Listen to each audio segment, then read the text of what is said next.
Hello, everybody. A very, very warm welcome to the Nahrein Network's knowledge sharing webinar. I can't believe it, but this is our very last webinar after, or when did we start doing webinars? In 2020, probably. So after 5.5 years. Um, but I hope this will be an interesting and useful one for you. So I'm sure you know me, but just in case you don't, I'm Eleanor Robson and I'm the director of the Nahrein Network, based at University College London, in London. And with me today are five wonderful people. Um, Dr. Maja Kominko, who's been the deputy director of the Nahrein Network almost since the beginning, since about 2 or 3 months after we started, back in 2017.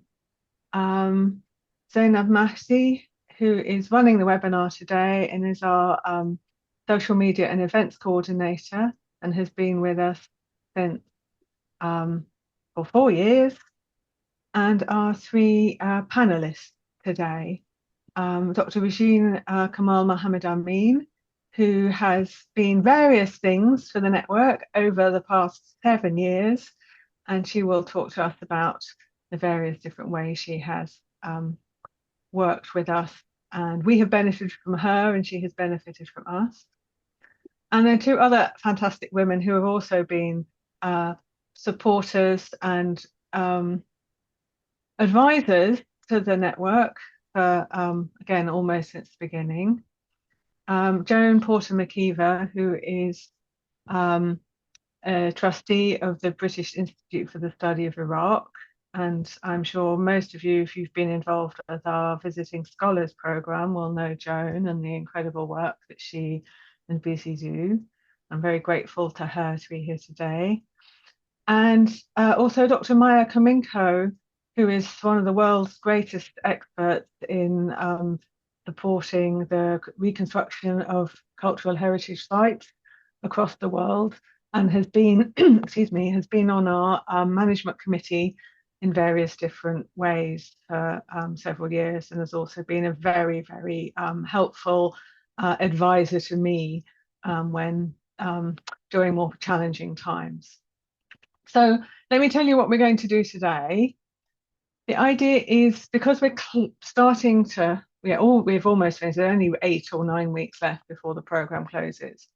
We're currently writing a big report that thinks about how cultural heritage funding and support for heritage, history, and the humanities research in Iraq should work based on what we have experienced over the last 8 years.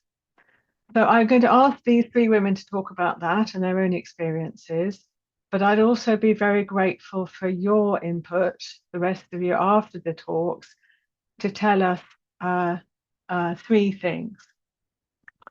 And I'm going to show you how I'd like you to do that. So you can do that while the talks are happening or afterwards, or you can just raise your hand and we can have talk in the chat. But I've set up an online Padlet, so a message board for people to write their thoughts. Let me share my screen for a second and then I'll share the link with you.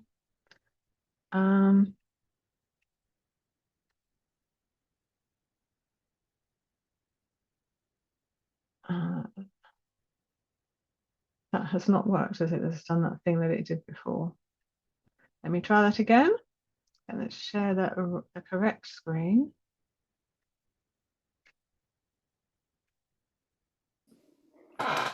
Yes, it has. Yes, it's done that. Great. So I'd like you to think about three questions. What has the network done well? What has it not done so well and you'd like we should have done differently? But I think the most important question is to think about the future. So if there are future programs or existing programs who might want to do things differently, what could they have learned? What should they learn from us about how to support heritage in Iraq in particular, but also perhaps in other countries who are in a similar situation to where Iraq was 8 years ago when we began. So I know people are thinking at the moment about how to support the reconstruction of heritage in Syria. So I'll share that link with you in a minute. So those are the big questions I'd like us to be thinking about today together. And then at the end, I'd also like to share with you the website that we've been working on that will kind of summarize all of the work we've been doing.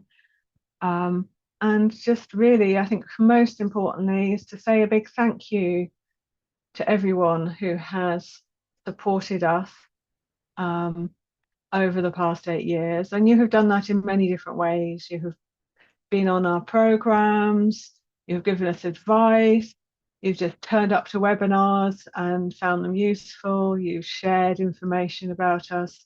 All of that has been incredibly useful. But I'll say more about that at the end.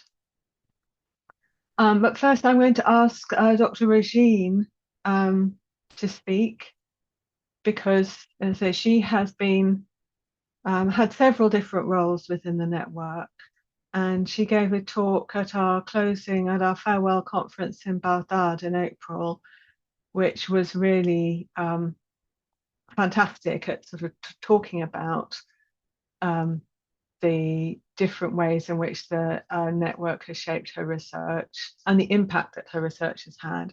So I've asked her to give that again here for those of you who weren't in Baghdad. Rozhen, I will hand over to you. Thank you so much for joining us today. Well, thank you very much, Professor Eleanor Robson, for your invitation, and for the panelists, and for all of you for being here today. It's really a great pleasure to be here. Let me start with sharing my slide, if I may. Sorry, do you see my slides? Yes, we do. Oh, thank you so much.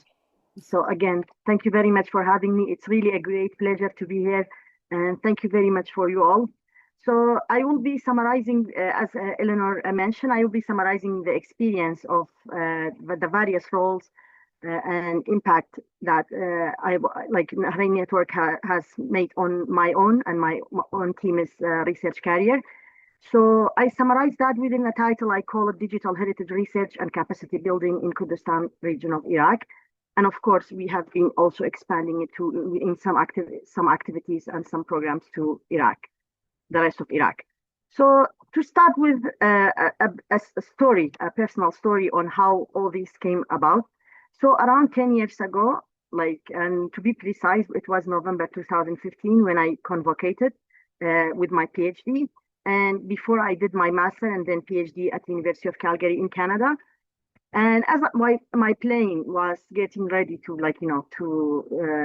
come back, I was getting ready to travel back to Iraq. As much as I was excited to see my family and come back to my beloved city of Soleimani, and of course Calgary is also been a beloved city as well. As much as I was excited, I was also very worried and concerned. And foremost, I really felt like a fish coming out of the water. It really felt like this, because I knew that the environment and the infrastructure that I am going back in terms of research, infrastructure and support for research in general, and in particularly my research, digital heritage research, which is kind of a more resource consuming and a new and interdisciplinary research area, is almost empty. So there is almost none support. And this was in particularly true for the time I came back, because it was just post-ISIS. And things were terrible, like politically, security, and also economically within Iraq in general, and in particularly within the context of Kurdistan region. And then, so as I was doing comparison between my current environment, like the one I am going back to, and the one that I left, which was the University of Calgary, and then the brief, where I did most of my all my postgraduate studies, masters and PhD, but then I have a brief internship at HitLab New Zealand. So in no way the research environment and the research network and support was even close or similar to that what I had experienced there. So that was in itself very frustrating in many ways. And then coming back to also and add to that another layer or of challenges, that's what I used to call the silo system of our higher education system. That since then, I now call it actually walls of concrete. Why? Because, institutionally, like we have rules and regulation that discourage cross-discipline collaboration. And my digital heritage research is all about cross-disciplinary collaboration. So imagine this other layer of difficulty. And then, as you know, as an academic with a PhD is not enough. I know in Iraq we tend to think that PhD is the last layer of the scholarly achievement, and then after this, yes, you do academic promotion, but that's the most important thing, a PhD. But in Canada, I learned that a PhD is not enough, and it takes years of mentorship and academic collaboration to grow from early career to become an independent researcher. Something that I say, like in early career years, one is more like a palm tree branch, so you still need support. And then now I am out of any support, so imagine how difficult it was. And as I was starting to see that my connection with my research area, with my network, was starting to erode, due to heavy teaching loads or administration workload at Suleimani Polytechnic University at the time when I first returned. So then, just 1 year before I applied to Nahrein Network, I started to have some baby steps in the world of research grants, something I was not familiar with it at all, very limited knowledge about it. I knew more about it in the context of filling scholarship application, not research grant in itself. And those baby steps were thanks to University of Reading team who have engaged me with their grant application writing process. And I was just starting to see what's risk assessment and what's a research project and things like this. It was very primitive, very things for me just starting to make sense of the different words. Then Nahrein Network showed up on the map. And I would describe the Nahrein Network's effect on me was like the spinach on Popeye, in a sense that it really empowered me and my team in being able to do things that we never thought we could do or we could imagine we could do after 7 years from being long beneficiary of Nahrein Network. And of course, within different capacity, as Eleanor mentioned, starting from the transformative visiting scholarship program between Nahrein Network and British Institute for Study of Iraq, that connected me to Professor Maja Kominko at University of Glasgow and the state-of-art project of Emotive Project, which was an EU-funded project. And then moving to a Cultural Heritage Network project, which was a large research grant that we did with Dr. Saad, Dr. Alan, Professor Roger Matthews, and Dr. Ruth Young. That was my first ever experience in writing a grant application on my own, of course, with the feedback of the collaborators. But then it was my first experience of standing on my own feet. Thanks for Nahrein Network for enabling that. And then the experience and the honor of joining Nahrein Network core team member for a couple of years. So with all these, Nahrein Network really empowered us in giving us opportunity and the resources, be it financial resources or tools and software and kind of things that we could actually do our resource consuming research. And that's how I describe Nahrein Network as really a lifeline for our team's research. Because had it not been Nahrein around, we wouldn't be able to be independent in obtaining and managing research on something that really transformed us in many ways. And that's how, with the Nahrein Network's support, we established research and development and capacity building programs and community engagement in digital heritage.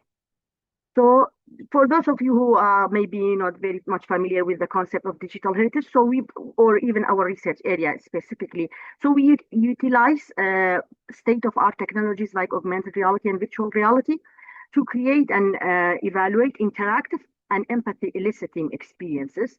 And the whole goal of this is actually to deepen engagement with historic places, people, and stories. So being an architect and through my master's and PhD, I became much more aware about the power of storytelling and emotional engagement in creating mental image and creating a long-lasting impact, like more cognitive and even affective impact on people and perceiving the world around them. And contextualizing this in the context of cultural heritage the more we are engaged with cultural heritage, the more we understand it better. And the more we understand it better, it helps with valuing, caring for it, and then enjoying it, and which is kind of the cycle for heritage preservation, kind of something as this heritage cycle diagram by Thurley very well explained it. So within our research, and as I mentioned, our research are quite interdisciplinary. So we borrow concepts, methods, analysis tools, insight from different disciplines.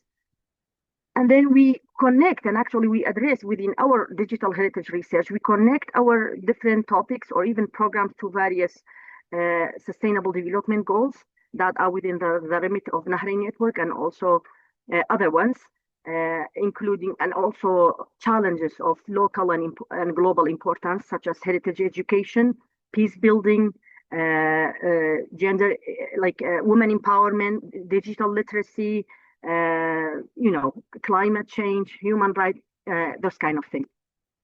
So in less than 7 years, that's exactly when we've got our first research grant.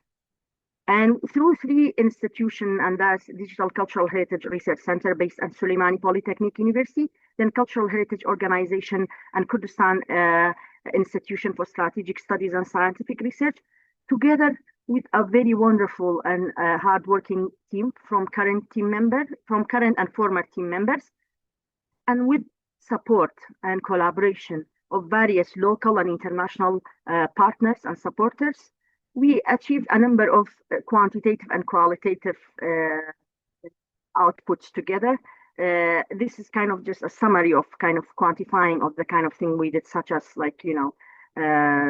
going to 22 international webinars that were so popular and well attended, that engaged a total of 3,461 attendees, and attracting people from over actually exactly 35 countries and 24 cities and towns within Iraq.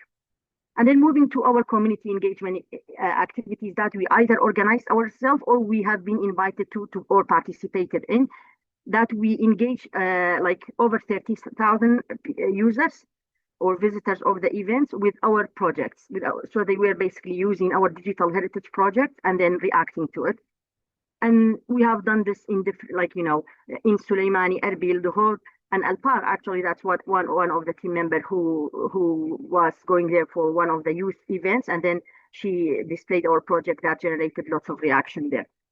So, and then we continue to receive visitors in our office, local and international, people who are coming to Culture Factory either as part of the tour for Culture Factory in its own, or specifically targeting our projects and coming to us, including international diplomats and key decision makers.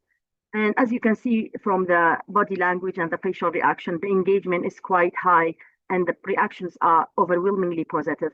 And we are very happy with that. And just last year, we started realizing about the need, and of all these feedback we were getting, please take this to the schools, please take this to the schools, because they will be loving it and things like this. We started a school tour where we have been engaging school children with our projects and reacting to it.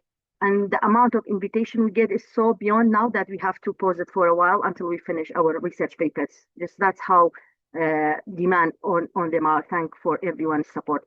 And then another example is that we delivered a total of 41 in-person training workshop, attracting near 2,000 attendees from across different cities. And because we were busy with all these different programs and work packages, so we during the past 7 years, we have had a total of 7 publications, collaborative, of course, and we have 3 more coming. But then Nahrein Network created pathway for many more research for many years to come, actually, because we have many data, also other things that we created pathway that we can basically do more research, even when the Nahrein Network is now it's in its final year, something that speaks about the impact, the long-lasting impact of the Nahrein Network and the empowerment it really created in our team. And then our projects were becoming so popular, very regularly we get invitation, or in our events, local media, or even in some cases international media have been reaching out to us to feature our projects. and for giving them interview about various aspects of our project. And then in the last 7 years, we completed 8 research and development, augmented reality and virtual reality projects. 4 of them were done by the core team members and also a group of our students, one like of the 4, 3 by the core team and 1 by a group of our students.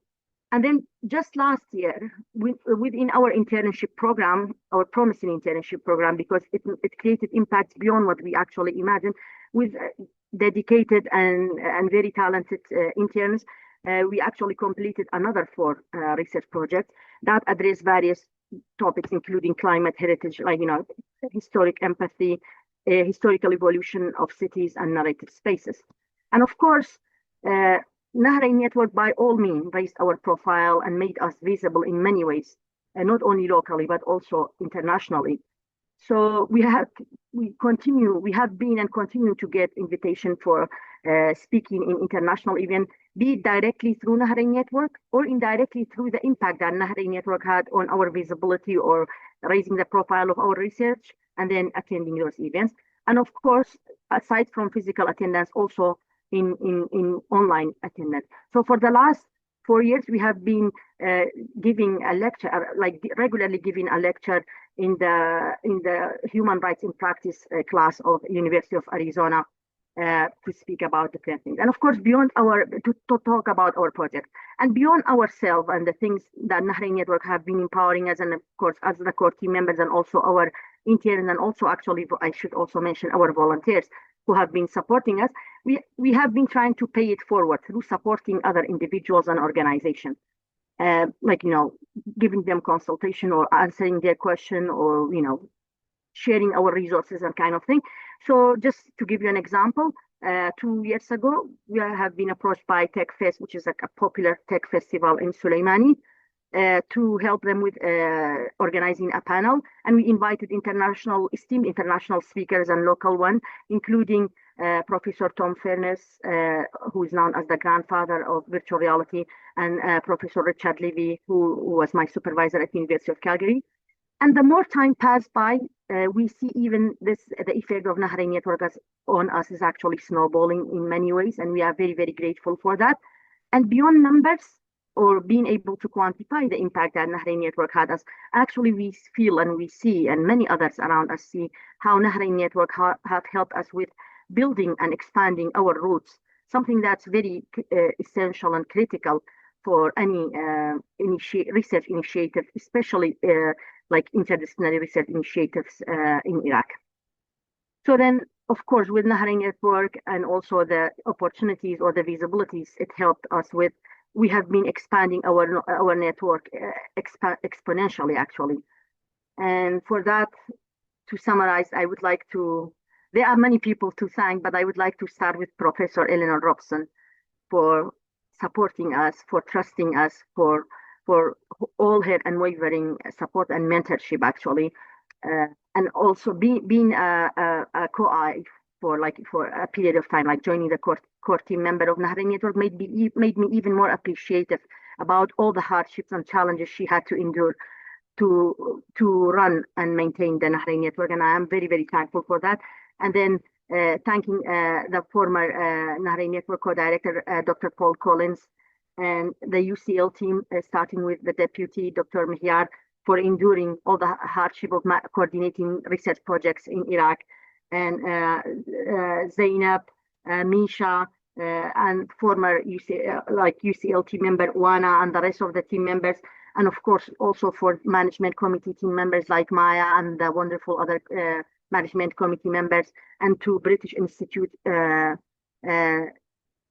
of Study of Iraq, Joan and her colleagues in also supporting the network, and also us through the visiting scholarship program, and also the many local and international collaborators who are far too many that I could name here. Otherwise, it would take tomorrow to thank them.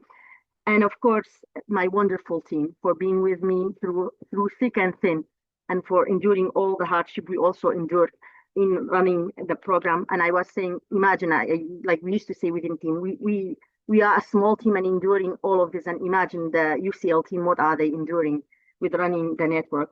And also, I would like to thank you all for being here and for anyone else who has supported us, be it through words of encouragement or facilitating things for us or supporting us with any activities. And thank you so much again.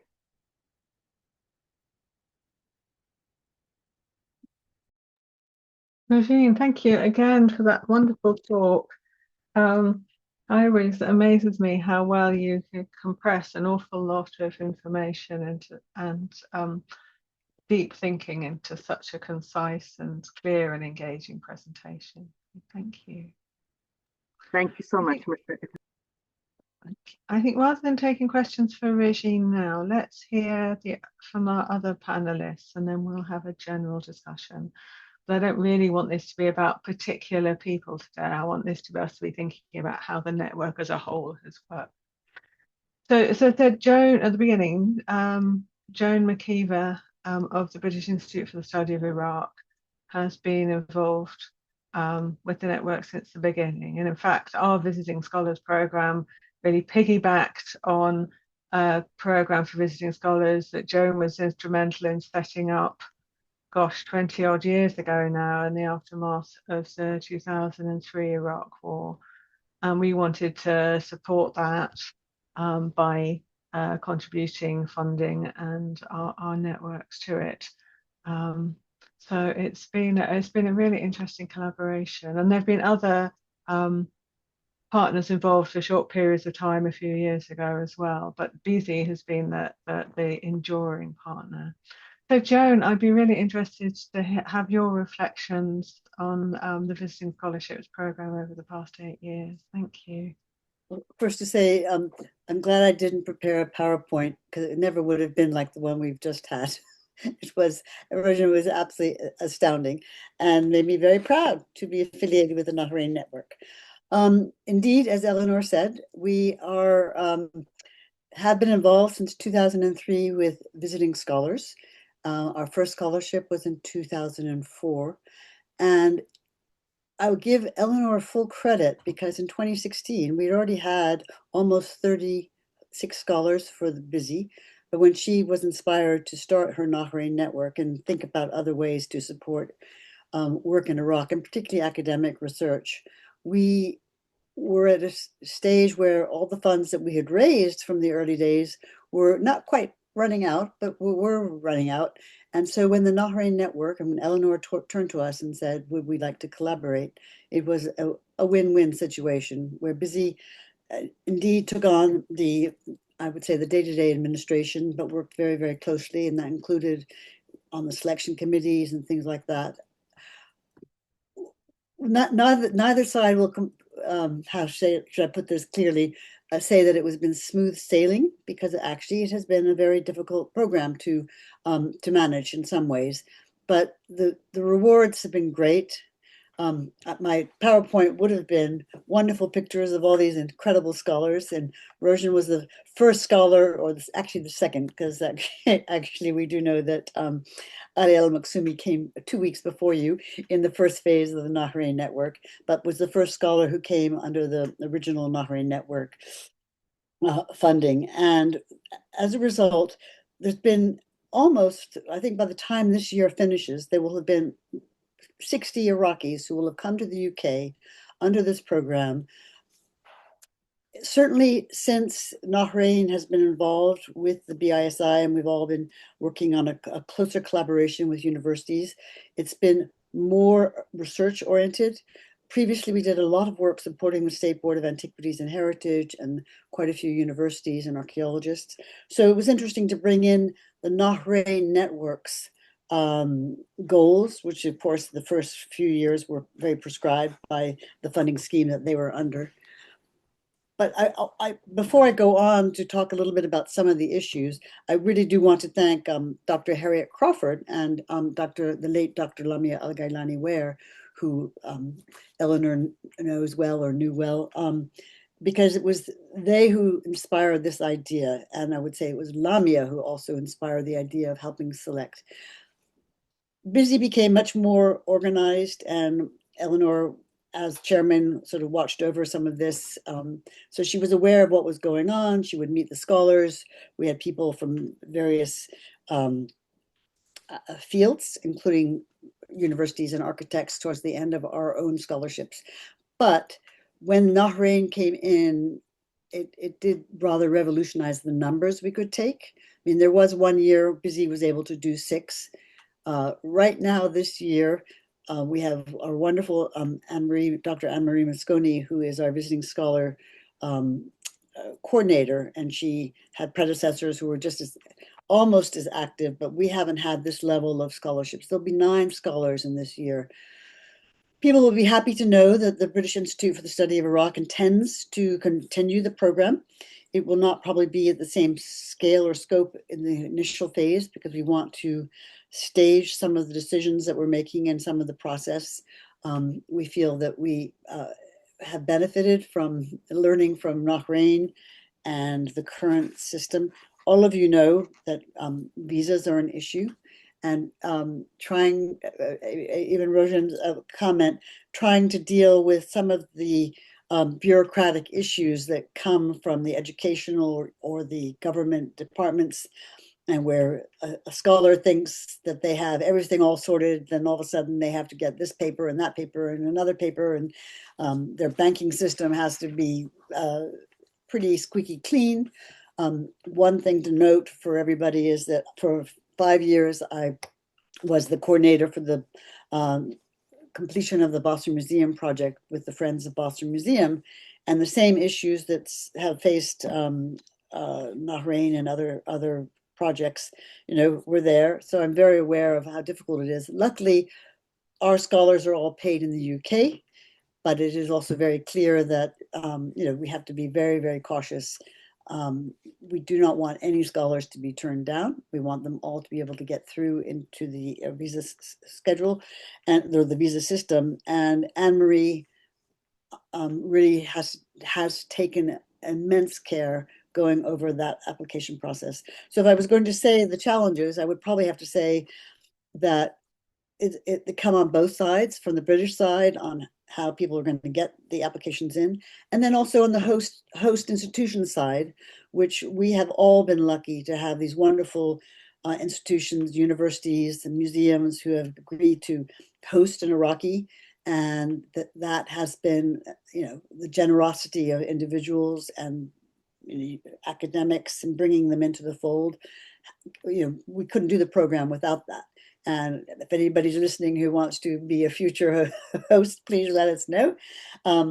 We're very lucky that for the first year, we will be able to fund some of the scholarships through what we call the Fund for Iraq, funded by Military Trust. But that's also a future thing that BISI will have to sort of do outside fundraising for this program, for it to develop into a long-term project. It would be hard to say that, if we've been going for 21 years, we would like to keep it going for another 21 years. And that will be after me, I can assure you. But on that note, I want to say there have been challenges, but it probably is the most wonderful, rewarding program to be involved in, to be able to welcome Iraqis. One thing that I do is when I can, I invite them all to go to the Tower of London. And I take them to see what I consider to be the icon of British, how do we say this, cultural heritage. And that has been a fun thing to be able to do. So on that note, I will end, and I'll be happy to answer questions. There are challenges, but there are also wonderful aspects to it. Joan, thank you very, very much for those reflections and insights. Yeah, it has been 60 visiting scholars over 20 years. It's pretty amazing, isn't it? So yeah, thank you for everyone at BISI, and particularly Anne-Marie, who I know is on the call today, and Ali and all the other trustees. Nora is here, I see, as well. So it takes a lot of work behind the scenes, from advertising to selection to, as you say, guiding people to get through the visa application and arrive here and then make the most of the program. And I think we've all benefited many different ways. We've learned so much from our scholars and had such wonderful times with them as well. You've all been wonderful people. So before we open up the discussion, we're nicely on schedule. I'll ask Dr. Maja to talk now. Dr. Maja has been involved in very high-powered and influential cultural heritage funding schemes globally. So she's in a really good perspective as former director or sort of program director of those schemes to reflect on how the network has thought to be slightly different to pre-existing funding schemes, and maybe what other funding schemes can learn both positively and negatively about how we have gone about our work. So Maja, thank you so much for joining us in a very busy day today. Thank you so very much for inviting me to this session, and above all to the Nahrein Network, because it has been a real joy and a privilege to be a part of the network and to learn from so many wonderful colleagues. And I hope that, that you know that the legacy will continue, both, I'm sure, in Iraq, but also for those of us who had the opportunity of being a part of it. Certainly, I've learned a lot. And this was, I think this is, if I can say this personally, this participation in Nahrein has changed the way I was looking at funding and working at heritage, and I certainly feel it has changed me professionally for the better. So my brief from Eleanor was to provide an honest view on funding streams on Nahrein grant giving, and I also was told to be critical, to be honest. So I am going to be honest, but I'm not sure that I am going to be very critical, because I'm going to repeat what Joan has very aptly said, that there were challenges, but these were just that, challenges. I don't think that I couldn't appreciate more the fact that the Nahrein Network has taken the risk where the risk should have been taken, and has been very honest about the risk taking. So that I don't talk for too long. I structured my talk along the biggest challenge that any funder, and there are a few, I think, in the audience, that any funder meets, which is the finding a balance between short-term and long-term outcomes. And I would like to go through a series of aspects of Nahrein's giving that highlight how well the organization has navigated this. So for any funding body, it is simple to award grants to European or American institutions, which have had decades to develop a good system for receiving and managing funding. And as a result, even when grants are given to support scholars in Iraq or non-Western countries, very typically, they are administered through Western organizations, which might have offices in these countries, but fundamentally, they are still managed from the West. Well, if this is effective in short term and it takes a lot of risks away, it doesn't really foster the long-term structural systemic change that is needed in institutions in developing countries like Iraq. The Nahrein Network has very actively challenged this pattern and persistently supported organizations in Iraq. What this meant is that not all successful applications resulted in completed awards. I know that the process was sometimes complex and challenging, but the team was very persistent. They were very tenacious. And I think that this in itself, even for the grants that were not ultimately finalized, has had a very important result of initiating a change and lasting improvements to the funding system. But most importantly, I think it reinforced the idea that the Iraqi institutions are not inherently excluded from international research funding mechanisms. Yes, there are things that need to be changed. There are things the processes that need to be reinforced.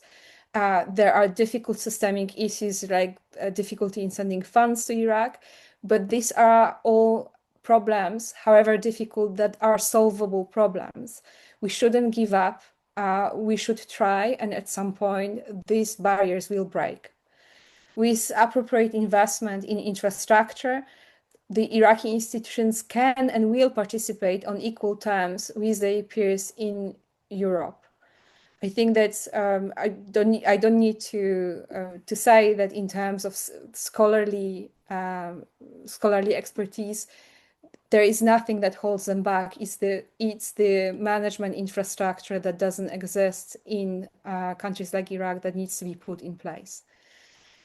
What I really appreciated about the grants that were given by Nahrein is that, unlike many other institutions, the partnerships, if there was a partnership between Iraqi and Iraqi institution and abroad, Iraqis were never relegated to secondary or symbolic role, which unfortunately happens quite a lot in the field. We have to be honest about this. There is very often a token participation from someone from the country. This wasn't the case here, and I admire Eleanor very much for being able to see right through any attempt of smuggling a grant that wasn't really, that didn't have this honest and real partnership with the Iraqi institution. This ensured that the Iraqi organization played a substantive role. All were the main grantees in both design and implementation of research. So they were in a driving seat always. What is also very important is that is a question of the research theme. So the program deliberately moved beyond the supporting of celebratory, positive, or flagship aspects of heritage. Instead, it encouraged projects that engage with Iraqi's past in full complexity and full difficulty. So the researchers tackled very complex and sometimes controversial questions, challenging prevailing assumptions, not only about the identity of heritage sites, but about Iraqi identity itself. While such approach would seem risky to many funders, especially in post-conflict contexts where heritage research most frequently steers clear from sensitive topics, there is a prevailing assumption that the wounds shouldn't be open. It is precisely this kind of honest engagement that fosters deeper reconciliation and a long-term peace.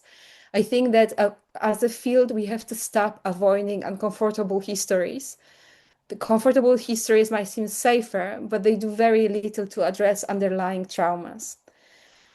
And what was also very important was that the program didn't treat heritage as static and heritage work as not affecting heritage itself. In fact, there were projects that engage with the idea of how the work on heritage affects the heritage and people that live it. Heritage was not a static or abstract academic subject, but it was something that was real, that was physical, and that was lived. The supported projects really examine how the meanings of heritage depended on whom you asked. They encourage diversity of voices and methods, including the active involvement of local communities from various backgrounds, and you have heard more about this earlier today. And I think that this was really important, not only to create new narratives, but to experiment with new ways of understanding and presenting heritage. And this work certainly, this is to come back to something that Eleanor said earlier, this work certainly has relevance well beyond Iraq itself. And I would say beyond the region, there is a lot that we can learn from these projects. Did all the projects succeed was one of the questions. I think that I would say that they were all in some way a success, even though some might not have delivered what we thought the short-term deliverables would be. I think that you have seen earlier today that some of them has definitely surpassed any expectations. But even for those that didn't, I think that they were lessons learned, and they should be seen as first steps towards systemic change and a fundament for others or even for the same scholars to build on. And so to summarize, by coming back to the initial question, one of the persistent challenges in heritage funding is the emphasis on short-term measurable outcomes, often at the expense of the deeper long-term objectives. This tendency is particularly evident in countries recovering from conflict, where there is a strong pressure to demonstrate quick results and quick progress towards recovery. Now, the rapid recovery, however, is often superficial, and especially where it neglects slower, more demanding work of building institutional capacity, developing skills, and fostering local ownership of research. Short-term targets can build dependence on external actors, and this is causing more harm than good. A long-term perspective is harder to maintain and might involve incomplete outcomes, but as long as there is openness, reflection, and willingness to learn from the setbacks, such efforts should be recognized as progress. And this is the last thing I want to say, is that one of the most valuable aspects of Nahrein was its commitment to transparency and complete honesty. Everyone in the network was consistently open about what worked and what didn't, and I think this webinar is a good example of this. And this attitude was also encouraged among the grantees. And this is fundamental, and I can't tell you how much, how unusual it can be in some respects. You have to understand that funders are often under pressure to demonstrate to those that fund them. And there is a tendency of dwelling on success, whilst not with complete neglect of talking about lessons learned and things that didn't work. The network created an environment in which project teams could share not only their achievements, but also their difficulties and even their failures without fear of judgment. Such honesty is rare, and I think that this is something that should be really applauded. And Nahrein, through being so open and so honest, Nahrein is really a precious gem, and my other funders learn from it. I think that the fact that we do not talk about risks and what didn't work overall discourages risk-taking and reinforces preference for safe work. So work with already well-resourced institutions on safe and controversial topics. And this is to great damage of the whole field. It results in narrowing of both opportunity and perspective. So I'm very, very grateful to Nahrein for widening the field, supporting great diversity of institutions and topics that we couldn't imagine before colleagues from Iraq applied, and new methodologies that we heard about today. I hope that this legacy will live on. I'm sure it will. Thank you. Maja, thank you so much. That's incredibly thought-provoking. I've written down a lot as you were talking. I think we were also very lucky that our original funders and the people running that scheme. So we were originally funded indirectly by the British government through the Arts and Humanities Research Council and a scheme called the Global Challenges Research Fund. And they aimed then, the British government at that point, although it's hard to imagine now, was very keen to develop equitable research relationships between the UK and countries who were facing really quite challenging needs. And the idea from our original funders was to partner so that British expertise and funds could support the expertise and the challenges identified in the countries we were working with. And so we were explicitly encouraged to take risks. And I was told very regularly by the scheme funder, the funder who was the scheme manager, Gary Grubb, that it was okay if not everything worked, and we shouldn't pretend that everything was fine all the time. And that was really helpful because we ran into challenges right from the beginning. And so I learned from them just to be open about what was working and what wasn't, and how to find new ways to do things when things didn't work. You just tried something else. So that was, I think, yeah, I can't claim all the credit for that. It's been part of something I learned very early, and we were something that from the EHRC that really continued. So I would like to hear from members of the does the webinar have an audience? The participants in the webinar, if you have questions for any of our speakers, or if you have comments that you would like to make about the past 8 years of the network's functioning, or if you would like to talk about, yeah, what you would like to see in future. I mean, there's nothing exactly like the network in existence for Iraq right now, but as Maja says, there are people in this webinar who are involved in funding bodies that support heritage in Iraq. So you have a captive audience if you want to tell people what you would find helpful in terms of how such schemes should run.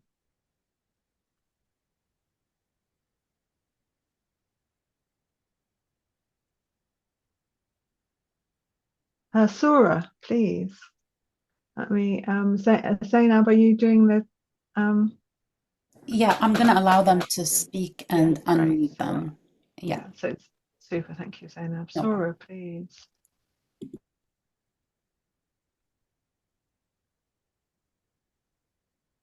Hello, can you hear me? Perfect, thank you. I think I can even have my camera on if you would like me to have my camera on. Yes, why not? Feel comfortable with that. Zainab, can I put my camera on? I don't know. I think so, maybe not. It's fine, that's no worries.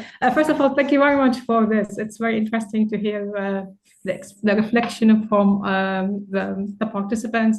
I would just reflect on our current experience, and in a way, I can echo most of the feedbacks and the notes given. I think from our recent experience working with a great people with the University of Basra and a beautiful. Oh, Sura, before you do that, perhaps you could just introduce yourself to everyone. Oh, sorry, yes. What you're doing. Joan. Not everyone in this webinar knows you.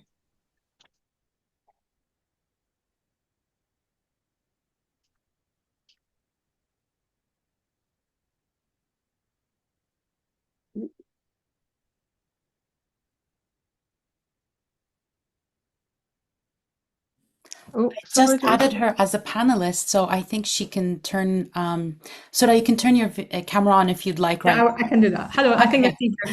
Hello, good afternoon all. First of all, thanks so much for the invite for this beautiful event. My name is Sura. I am Dr. Sura Al-Maya. I am reader in architecture, University of Loughborough. At the moment, I am leading one of the projects funded by Nahrein. Thank you so much for the Nahrein. And we are working with the University of Basra and with the University of Salerno in Italy. And I think, as far as I know from the research work we've done so far, this is maybe one of the first actual projects focusing on heritage in Basra. And mainly we are looking at Shanashil houses, which are the most beautiful, but really not visible at all in the literature. And the more I read about courtyard houses, Shanashil houses, I just feel, where is Basra and all of these beautiful buildings? I think from last April, we had the opportunity to be actually in Basra and to collaborate and to be on site with the research team. And we worked with a beautiful bunch of volunteers. I think there were 20 plus students and the new graduates from the Department of Architecture and Engineering. And we managed within 3 days to document a lot of beautiful buildings that they are really at not very steady, not in a great stage in terms of deteriorations. And if there is anything I can recommend for the future, Eleanor, there is a lot of beautiful talents in Iraq people are especially graduated from architecture engineering, from architecture, with the right skills. They just need a bit of training in order to enable them to engage with the conservation and documentations of heritage buildings. And this is what we are already doing. We spent 3 days and literally 2 days on site, documented a large amount of buildings, and that's because those kids, they were very keen to help us. So I think there is a great opportunity if we are very serious about continuing the dialogue about heritage in Basra and in Iraq in general. I'm a bit biased about Basra because this is my roots going back to Basra. But in general, I'm assuming what's happening in Basra can be replicated in other parts of Iraq. There is a lot of opportunity to engage with the youth and actually to provide them with a training and the right skill so they feel a bit of ownership in terms of contributing to their heritage, which is, in my view, it is not just the heritage of Iraq. It needs to be documented and the knowledge needs to be shared and disseminated because it's part of the universal heritage of the whole world. So I think that's the main message I can say. In terms of, I've already written some feedback, so I will share with you, Eleanor, and the rest of the team if you would like. But I think my experience is all about, it's great to do some work, but it's important to help and train the new generation to take ownership. And I think that's the future of preserving, documenting, I think, buildings in Iraq and to maintain what is already left from its great heritage in Iraq. That's one thing I would say. Other things in terms of the funding provided by Nahrein, for me, it is a fantastic opportunity with all these activities to shed light on a very beautiful, rich, but again, not very visible heritage sector. So I think that's the other things I will say about all these activities. We need to do more, and it's the more we share, the more there is opportunities for engagement. I think that's the only way who actually can engage, not only with the people and actually in Iraq, but to show to the world there is a lot of beautiful heritage which is actually not visible and not very well documented. I think that's the keynotes that I would say from my own experience, I think. Thank you. Thank you, Sora. Rozhen, you've also done a lot of work with supporting the next generation. And so I wonder if you wanted to say a little bit about either about your team or about the internship program you ran, how that compares to what Sora has to say about her current project. Sure, thank you very much. Thank you, Sora, for sharing your team's interesting project and experience. So basically, when we started with digital heritage, actually, initially with the development we were doing, the word in itself was so new. Some people were emailing us or even texting us asking, what does heritage has anything to do with technology? As a symbol of like the two are very different. So initially, we started with the team members. We did some internal capacity building through having international consultants or local trainers. And then later, we realized that it would be much more successful, much more beneficial if we actually outsource like the capacities and kind of we train others outside the team, the core team members who were sometimes juggling between different tasks. And that's how the idea of the internship came about. And it was inspired by actually a virtual internship they were doing in empathetic computing lab in New Zealand and in University of Auckland and University of South Australia, where they were having interns from across the world who were involved with doing a project. So, and then at the time, we also had some consultation with a consultant from Johns Hopkins and also with Eleanor and other support. Actually, we did at a different, instead of having it online, we made it in person. So we had a total of 15 interns who were coming from different disciplines. We were grouping them. And so they were exposed to different topics, and we were doing lectures as well as hands-on training on starting from conception, designing or what is AR and VR, all the way to completing their project. And the experience has been amazing for us and also for the interns based on their feedback in many ways. And of course, we have had many challenges as well. But it's like the internship is so in demand that we keep getting phone calls, people asking us when are you going to repeat the internship, simply because they were doing projects for stakeholders who are now using their projects. And of course, people are engaging with, and that's helping with, of course, raising awareness about the project, digital heritage project, as well as building capacity in the process that could be transferred to other areas as well. And I wrote a blog, I summarized some of the experiences, and recently we had 2 focus group sessions. And I was impressed by the brilliant ideas our interns were giving us on enriching our future programs, and also on the impact, the many-level impact that the internship had on them. And they are all now it even raised their profile in a sense that they all have a digital heritage project in their portfolio, as well as something that to be proud as they take to community. And so many local channels, and also schools, they call us specifically asking for their projects, to cover their projects or having their projects displayed in the school. So we are very happy with the results from our interns. And you might have noticed in my presentation, I mentioned about 7 years. The 7 years we did 4, but then within 1 year with our interns, we did another 4. So just to imagine how much, like, proportionately, like, capacity building is helping. Like it's like it was very disproportionate in terms of quantity, and also actually the quality of the project as well. Yeah. I mean, the work that Rozhen's interns produced was as good as graduate level work at my university in London. It was really amazing. I see Sinan has his hand raised. Sinan, would you like to contribute, please? Okay, hi everyone. Hello, welcome. Is my voice clear? Perfect. Yes, thank you. Thank you so much for having me this time again in webinar. Indeed, I attended some webinars lastly, and I attended in person maybe 3 or 2 months ago in Baghdad. And it was very nice period and time to communicate with this network. I'm Associate Professor Dr. Sinan Shukur. I'm the head of the Scholarship Investment Unit at Kufa University. I do have maybe hope or some comment. I would like to have collaboration between our unit or Kufa University with a Nahrein Network or any other suggested network to participate, particularly in the area of scholarship investment, especially for undergraduate or even for postgraduate. In terms not only the heritage, I know that your network is dealing with heritage subject, but other academic environment, sustainable environment, or other that may support our educational advancement. So do you have any idea how to arrange this, or we aim, because we are aiming to expand our scholarship program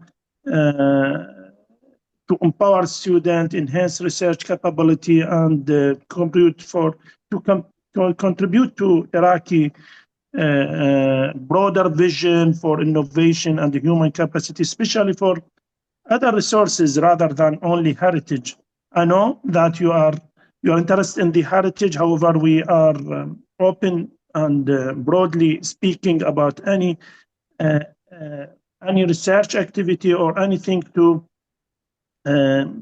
invest the work of students, whether the undergrad or postgraduate. And unfortunately, I haven't had an opportunity to go or in your to have opportunity in your program. I hope to return the program, to recontinue or to reestablish the network with the Iraqi universities and institutes. Thank you. Thank you, Dr.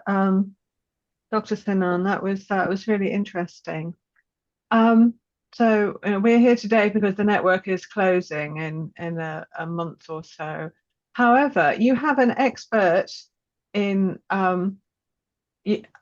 Iraqi higher education capacity building in your university, and he is here in this webinar, Dr. Ahmed Alimara, who has been is an old friend of mine, and who's been involved in the network in various capacities. As a co-director of one of the funded projects we had, and more recently as a visiting scholar.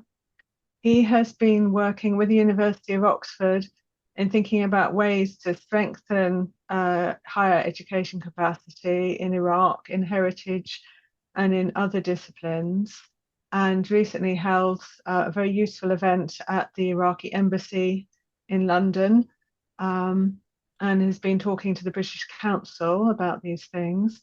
So Professor Ahmed, I don't want to put you on the spot, but if you do want to say a few words, that would be really helpful. Please, Ahmed. Oh. Ahmed, please. Oh, Zainab, could you turn Ahmed's? Yeah, I did. He just needs to unmute himself. You can talk, but just unmute yourself.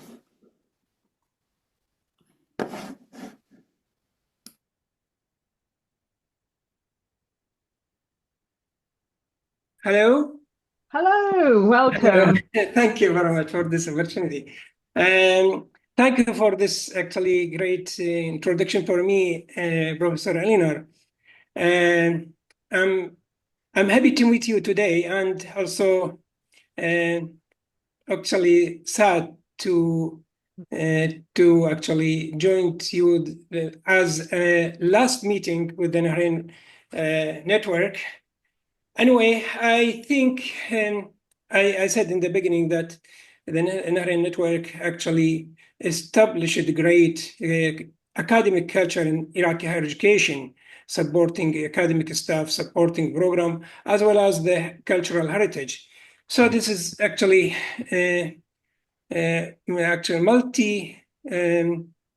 multi-benefit. I can say that for supporting Iraqi higher education and Iraqi staff.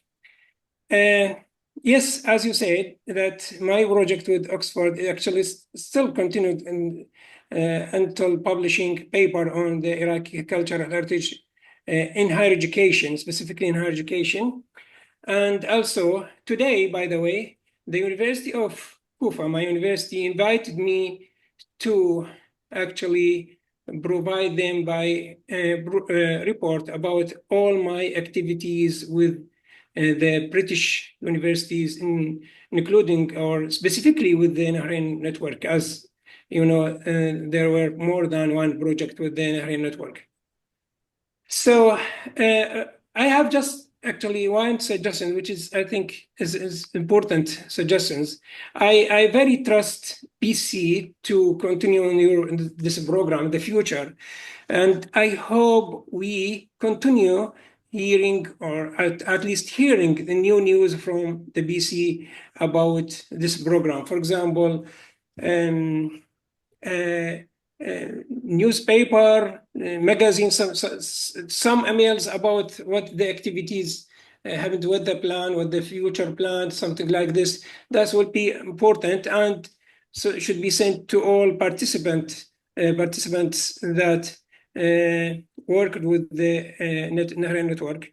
That's why this is important. This is because I think it encouraged the staff that work with the Nahrein Network to continue working with the UK institutions, and also continue to work in this actually this area of project. I mean, cultural heritage, because most of people, or maybe not a specialist in cultural heritage. We have, like me, for example, but actually I feel that this area of cultural heritage was very important for me, which supported my specialist in my area in higher education and the university. So I hope we continue in the future, at least to hear new news and try to support BC and any future program. Thank you. Professor Ahmed, thank you. That's really helpful. And I think a very good practical question, actually, that we have a big mailing list. So maybe Zainab and I should talk about, we'd need to contact everybody on the mailing list and ask their permission. But potentially handing that over to BC with people's permission for it, I think would be a wonderful thing if BISI thought that was useful too. Joan, I see your hand is up. Yeah, I actually should have ended my session saying that that's very much what we would like to do. We would like to continue sort of your networking network and make sure that the building on what you've already done. So indeed, if you write to people and get their permission, of course, many of them we do have their emails, but Yeah. And also, Professor Ahmed, the BISI website will be there with news on when we are going to start the program. Everybody does have to realize that it will not be at the scale of the Nahrein Network in the beginning. That doesn't mean it won't advance in the future, but you have to let us re-engage in a way. You're not going to see 9 fellowships in the first year. I just have to make sure everybody's aware of that. So it will be a very competitive fellowship in the first instance. There will be a couple, 2 or 3 in a year, and maybe more, but we need to really plan that ourselves internally. And so in terms of pros and cons, I'm trying to be honest with everybody to say, expectations should be acutely paying attention to the fact that it's not going to be the numbers that Nahrein could fund at this stage. So. Yeah. And then there's also the British Council, who have been taking over some of the activities that we have pioneered, and there is now a formal agreement between the British and the Iraqi governments about this links between British and Iraqi universities called the Academic Bridge.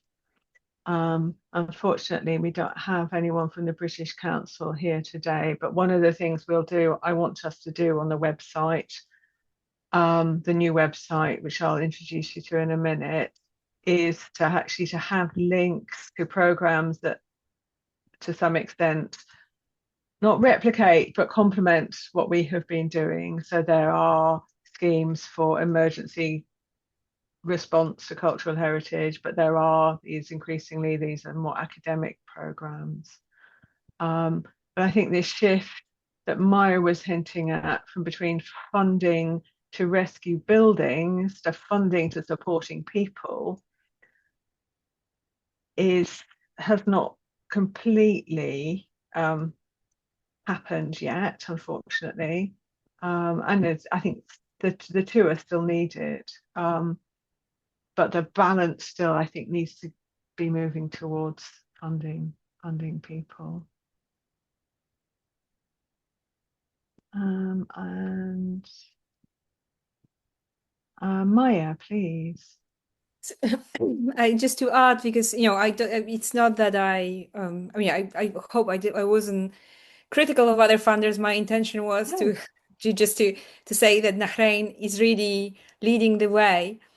I think that many funders are talking the talk, they're just not walking the walk. And I think that you have been, in a sense, the Nahrein Network has really showed that it's possible to do it.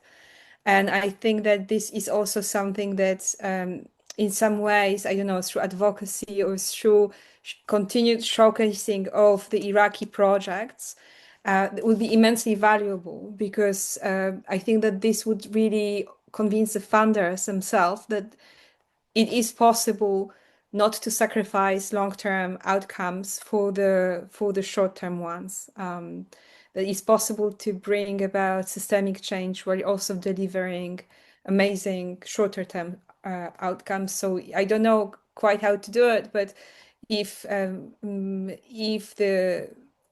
projects that Nahrein supported can continue to serve the role of advocates of this success, I think it will be very valuable for the whole field, if this makes sense. It does, yes, I think so. I mean, I think it's important to stress people who've been saying, can this happen? Can this happen? I mean, I will certainly put it on a list of desiderata, but it is not going to be us. We are closing in 2 months' time. And we're all going on to do different things. But all we can do at the moment is advocate for the the sorts of things that we want to see. But I really wanted, and I think, what we will be advocating for is what the majority of people in the network want. But I do want to make sure that it's not just a London perspective that's coming across, that we are trying to capture the diversity of needs and interests. But the need is still overwhelming, I know that. Maja, you've been very quiet. I wonder if you want to say anything, or whether you're still just happy listening.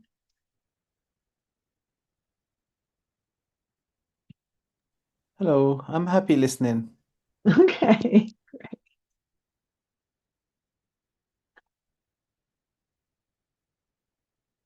Does anyone else have any reflections or questions?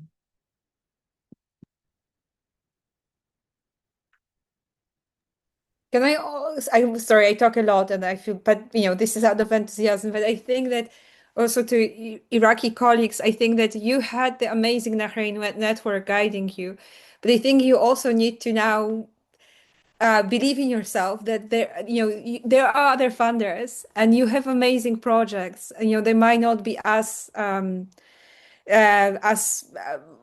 open from the start as Nahrein was, but this is not to say that you shouldn't try. I mean, everything that I have seen over the last years being involved with Nahrein is that there is an amazing potential. There are so many innovative ideas, so many new topics.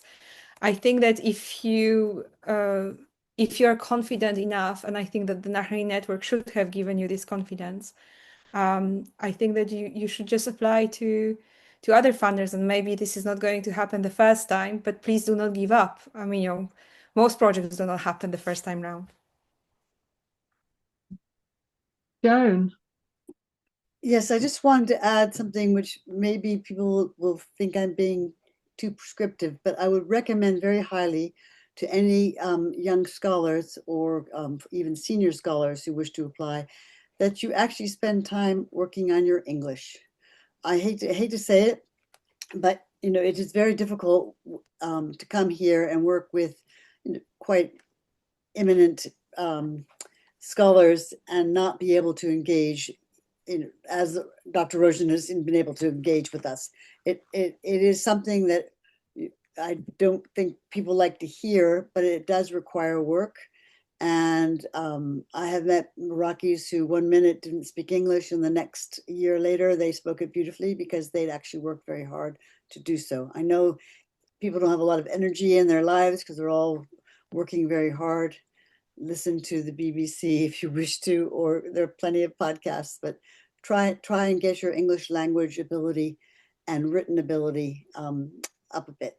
That's and I also wanted to thank all my colleagues at the BISI, whom I did not give full credit to, for all the hard work in making this work, along with Nahrein. So thank you very much, everybody. That's it. Thank you. Thank you, Joan. I think I'm going to share my screen now, and then we can just look at some of the comments that people have made in the Padlet. And I think they're really interesting too. I was just looking at them while Joan was talking and listening to Joan at the same time. I should ask. Let me see if I can get this right. Great. Okay. So these are some of the things that you have said to us in the course of this webinar. Oh, no, I mean to do it this way. So I asked you, what has the network done well? And you said some lovely things. Excited about the possibilities, a lot achieved in science and education, even with a limited budget. And I think that's been really important, that so many of you have done so much with small amounts of money. This one, enriching cultural understanding, learning more about my city. And that, yeah, this is, I think, has been really important, that we have been able to give people an international platform. I think that's been really great to be able to do that. I think, yeah, trying to cover a whole range of activities has been really useful. And I think the richness and diversity of Iraqi heritage has just amazed me. I mean, I came into this thinking I was an expert in Iraqi history and heritage, but learned so much. The international perspective on Iraq was very, very narrow, I think, before the network, and you all have brought so much knowledge and expertise and shared it so generously, and that will live on. Exchange programs, visiting scholarships, workshops. And yes, Dr. Kazan, I agree with you that in an ideal world, we would have had the capacity to do much more with small team and limited funding and limited expertise. And we started with what we knew. And getting people, doctors and experts like you involved has been really exciting. But you have, and people like Professor Ahmed who come in with their own expertise on higher education. So we've been trying to be inclusive and as generous as we can in defining what counts as heritage and the study of the past. We've had people who have worked on linguistics, for instance, and on a fantastic project on the history of cartoons. All sorts of intangible and material heritage as well as written heritage. I think it's been really exciting. And I think that's, ambition is so important. I just encourage everyone not to assume that, to assume that, you can do the exciting things. And I think setting ambitions and sometimes failing in those ambitions is better in the end than not trying at all.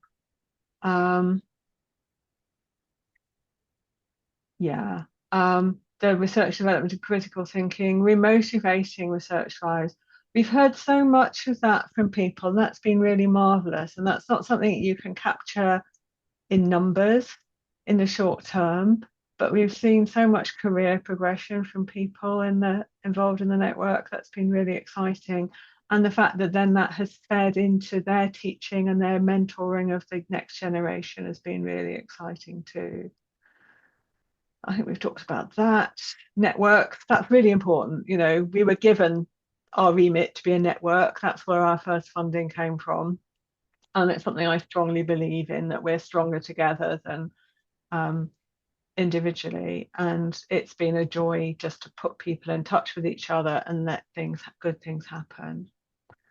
So what should we have been doing differently? That's very nice, whoever wrote that. Non-academic elements, yeah. As we were constrained by our funders. Being a university research network, we had to prioritize university-led projects. We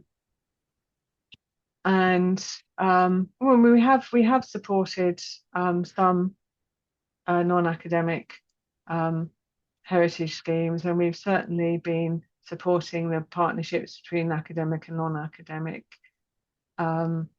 access in the field, and that's something that I hope that BISI and others will continue to do. And we have always had, these have been the absolute sort of twin bedrocks of our model. We've only supported projects that do both. Knowledge sharing, yes. I agree, we could have done more of that. Again, that's to do with time constraints and all sorts of project limitations in our team. And I think we were under-resourced. We should have had a bigger team. We could have done more. I think we underestimated the amount of time it would take to do things well. So that's something I definitely will be writing into my final report. about building that in much more systematically. I mean, the conferences and the webinars we've had have been marvelous, but we should and could have done so much more if we'd had more capacity.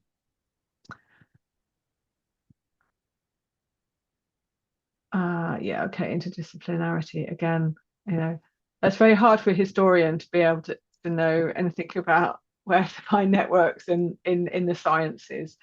So yeah, and again, that's something that more networking and knowledge sharing could have helped with. I agree. Yeah, it took us a very long time. It took 2.5 years to set up the MOU with the Ministry of Higher Education. And that, yeah, I mean, and that's something that was beyond our control within the team. And took a lot of work behind the scenes with many, many people. And it finally got signed really too late for us to be able to operate. So, I mean, I think that the longevity of the network has been helpful in some ways, but if we'd been able to continue longer, then we would have been able to involve all the public universities. We would still have had the problem that we couldn't fund everybody all the time. And I've always said that the more people who've been applying to us, the more people we let down, because we could only had capacity to support a certain number of scholarships and a certain number of grants a year. So yeah, I think a bigger network of potential applicants wouldn't have produced a large number of projects, unfortunately. How do we want people to think about in the future? I think this is really important, and I think we need to keep pushing this. And that heritage is more than archaeology. I think absolutely. And I made a decision very early on that we were not going to fund fieldwork archaeology precisely for that reason, because there are many other places to get funding for that. And we've talked about engaging with young people.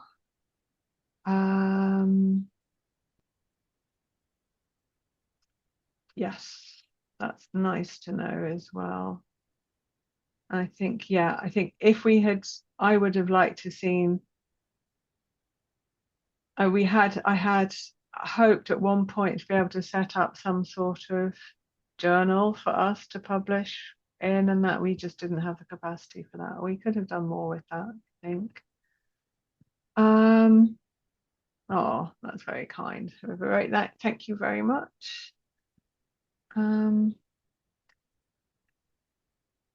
Yeah, I think this is a lovely thing to say as well. And I think how we define communities has been really helpful. I think many of you have brought really helpful contributions to that conversation. All right, I'm going to stop sharing my screen for a minute because I've got some more people messaging in the chat and in the Q&A.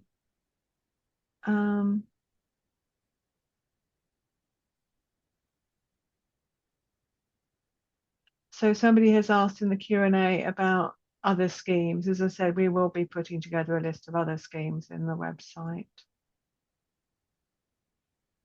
Yeah. Okay, so here's a question that I think I'm going to put to Joan.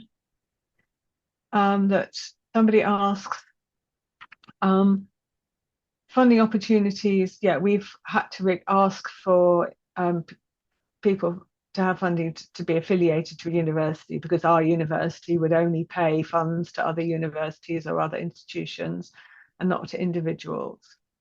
So this person asks Joan, it would be great if BISI could consider ways to support independent early career researchers.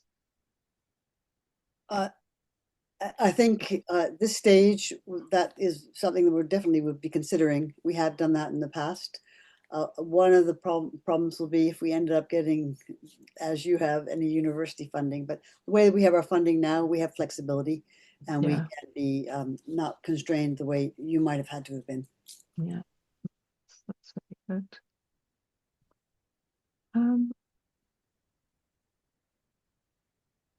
Okay, great. All right, so let's move on to I'd like to introduce you to our new website now, which Zainab has spent a lot of time putting together. It's not quite finished yet, but it is ready. We made it public this week, and we will be putting it in all our social media and our newsletter probably in about a month's time, but you get the first look. So it is the Nahreinnetwork.org, and it's set up in quite a similar way to our UCL website. But it will summarize all the things that we have and all you have done over the years with the research projects, the visiting scholarships. So you can see who we funded in the past few years for philanthropic funding, who we funded with AHRC funding. So here is Rozhen's page from all the work that she did for her visiting scholarship. So we've collected together all the data about the work that you have all done and we've all done together, and the media coverage we've had. And we'll be, this is the kind of summaries of the work that we have done over the years, and the data, overview data of what we've done. We'll also be releasing our annual reports here as well, which initially we wrote just for our funders, but they've been edited slightly to take out the confidential bits, but that has a lot, they have a lot to say about what we have, yeah, what's worked and what hasn't. Yeah, and I don't think, yeah, you could, our links to our podcasts and blog and publications will still all be up there as well. And I think, yeah, we do need to make space for links to other funding schemes. And any resources that and data that projects have created that want to share on here, we will put up as well. So yeah, we will still have a web presence. Because the team won't be working on it anymore, we won't be as responsive as we used to be, but it will still be, I hope, a useful exercise in kind of data collection for people to see what we have been doing. So huge thanks to Zainab for putting that together.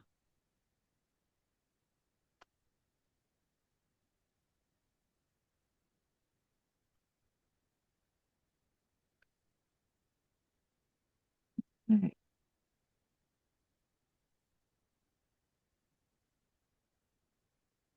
Is there anyone else who would like to speak or contribute?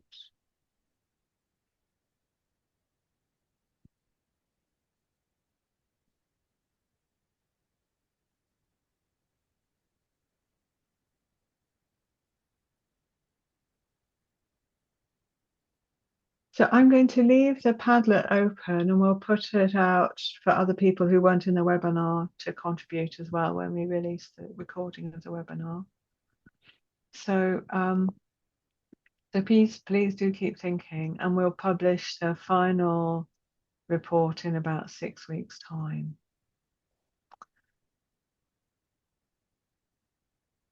So I suggest that we start to finish now, and really, yeah, I do want to say again, as I said at the beginning of the webinar, how important you all have been for me, and I think for all of us here. We've created an amazing community.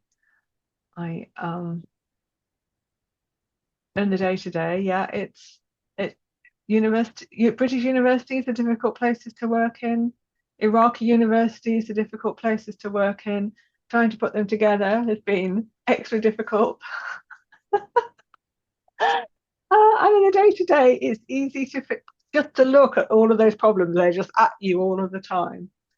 And it's occasions like this that remind me of the inspiration and the joy and the hope that the network has created, and the intellectual challenge and the culture change. It has been really important.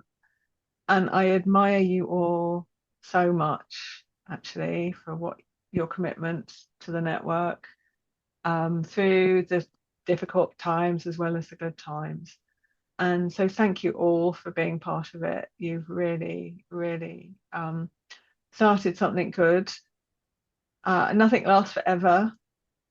But I hope you can take the best bits of it with you in your practice and in your attitudes to your work and to cultural heritage, and to supporting the next generation of historians and archaeologists and heritage workers and university educators and cultural heritage professionals, and continue to improve and continue to fight for what matters, which isn't just the material heritage of Iraq. It's that whole community and sense of diversity and ambition and creativity that I have just so loved with working with you all. So thank you all very, very much. Eleanor, can we clap for you and say thank you for all that you've done? Because without you, this never would have happened. And your inspiration for the whole thing has been really incredible. So thank you on behalf of the wider community and on both sides, in the UK and in Iraq. And then, of course, you did handle Turkey and Jordan for one point. Yeah, our original funders insisted on that, so we did a bit of that. But anyway, thank you. Yeah, you know where my heart lies. Thank you all very, very much. Thank you.